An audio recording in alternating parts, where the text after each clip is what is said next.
Hello दोस्तों, आज की नई वीडियो में आपका फिर से स्वागत है। आज की वीडियो में हम पढ़ने वाले हैं क्लास 10th का मैथ, जिसकी एक्सरसाइज है 11.2। इसका क्वेश्चन नंबर 7 है। एक चूड़ी की सहायता से एक वृत्त खींचिए।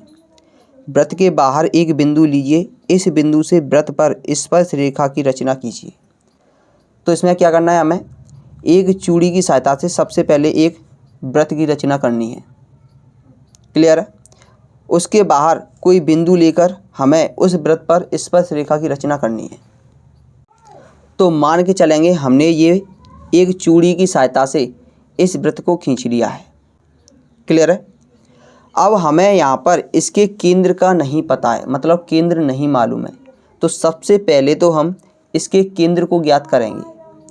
और केंद्र को किस प्रकार ज्ञात करेंगे, तो उसके लिए हमें इस वृत्त के परिधि पर कोई 3 बिंदु लेने होंगे। मान के चलेंगे एक बिंदु हमारा यहाँ पर है, एक बिंदु हमारा यहाँ पर है और एक बिंदु हमारा यहाँ पर है। कहीं पर भी ले सकते हैं। अब क्या करेंगे, इन बिंदुओं को मान लेंगे हम बिंदु ए, बिंदु बी और बिंदु सी। अगर इन तीनों बिंदुओं को आपस में मिला दें तो हमें एक जीवा प्राप्त हो जाती है ए बी और एक दूसरी जीवा प्राप्त हो जाती है बी सी। क्लियर है। अब क्या करेंगे, हम यहाँ से वृत्त का केंद्र ज्ञात करेंगे। वो किस प्रकार करेंगे, सबसे पहले हम क्या करेंगे, इस वृत्त का समद्विभाजक करेंगे, यानी कि समान 2 भागों में बांट देंगे।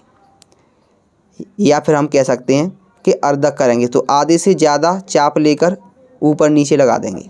इसी प्रकार बिंदु 1 पर रखेंगे और ऊपर नीचे चाप लगा देंगे। तो फिर क्या करेंगे, ये जो हमें कटान बिंदु मिले हैं, इन कटान बिंदुओं को आपस में मिला देंगे। तो वो इस प्रकार जाएंगे। क्लियर है। इसी प्रकार इसको आधा करेंगे। तो आधे से ज़्यादा दूरी लेंगे और एक चाप ऊपर और एक चाप नीचे लगा देंगे। ठीक इसी प्रकार बिंदु बी पर रखेंगे और एक चाप ऊपर और एक चाप नीचे लगा देंगे। तो यहाँ पर भी हमें कटान बिंदु मिल गए। अब इन कटान बिंदुओं को भी आपस में मिला देंगे। अब इनको मिलाने के बाद ये रेखाएं जहाँ पर भी स्पर्श करेगी वही बिंदु इस वृत्त का केंद्र माना जाएगा। क्लियर है।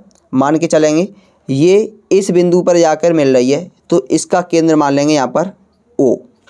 अब क्या करना है, हमें इस वृत्त के बाहर कोई बिंदु लेना है। हमें मान के चलेंगे यहाँ पर कोई बिंदु ले लेंगे P। इस बिंदु को बिंदु O से हम मिला देंगे। इस प्रकार हमने इसको मिला दिया। इसके बाद हमें पता है, जैसा कि हमने क्वेश्चन नंबर 1 में किया था, इसका क्या करेंगे, हम इस बिंदु से हमें इस पर स्पर्श रेखा खींचनी है। तो उसके लिए सबसे पहले हम इसका अर्धक करेंगे। अर्धक करने के लिए आधे से ज़्यादा दूरी लेंगे और एक चाप ऊपर और एक चाप नीचे लगाएंगे। ठीक इसी प्रकार यहाँ पर रखेंगे, एक चाप ऊपर और एक चाप नीचे लगाएंगे।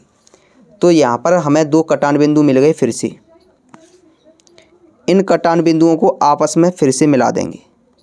आपस में मिलाने के बाद हमें एक और केंद्र मिल जाता है, जिसे हम O' मान सकते हैं। अब O' बिंदु को केंद्र मानते हुए O' त्रिज्या लेकर एक वृत्त की रचना करेंगे। क्लियर है। जो बिंदु P से होकर गुजरेगी। क्लियर है। इसके बाद हमें प्राप्त होता है कि ये वाला वृत्त पहले वाले वृत्त को 2 बिंदुओं पर प्रतिच्छेद यानी कि काट रहा है। इसको मान लेंगे हम T1 और इसको मान लेंगे हम T2। अगर T1 और T2 को बिंदु P से मिला दिया जाए तो हमें स्पर्श रेखाएं प्राप्त हो जाती हैं। ये पहली स्पर्श रेखा होगी और ये दूसरी स्पर्श रेखा होगी। अब करनी है इसकी रचना के चरण। तो सबसे पहले हम लिखेंगे जो हमने सबसे पहले काम किया था, यानी कि चूड़ी की सहायता से एक वृत्त की रचना की। तो यहाँ पर सबसे पहले लिखेंगे सर्वप्रथम चूड़ी की सहायता से एक वृत्त खींचा। इसके बाद हमने इस वृत्त की परिधि पर 3 बिंदु A, B, C अंकित किए। यहाँ पर हमने लिख दिया है वृत्त की परिधि पर 3 बिंदु A, B, C अंकित किए। उसके बाद हमने A को B से तथा B को C से मिलाया। तो यहाँ पर हम लिख देंगे A को B से तथा B को C से मिलाया। अब ए बी और बी सी का लंब समद्विभाजक किया, तो लिखेंगे ए बी और बी सी का लंब समद्विभाजक किया। लंब समद्विभाजक करने के बाद हमें एक बिंदु प्राप्त होता है जहाँ पर ये रेखाएं मिलती हैं, बिंदु ओ, जिसको हम क्या मान लेते हैं, केंद्र मान लेते हैं। अब उसके बाद हमने इस वृत्त के बाहर कोई बिंदु पी लिया, तो यहाँ पर लिखेंगे वृत्त के बाहर बिंदु पी लिया। अब उसके बाद हमने ओ को पी से मिलाया, तो यहाँ पर हम लिखेंगे ओ को पी से मिलाया। इसके बाद ओ पी का लंबवर्धक किया, जिसके बाद हमें मध्य बिंदु ओ डैश प्राप्त हुआ, तो यहाँ पर हम लिखेंगे ओ पी का लंबवर्धक किया तथा मध्य बिंदु ओ डैश प्राप्त हुआ।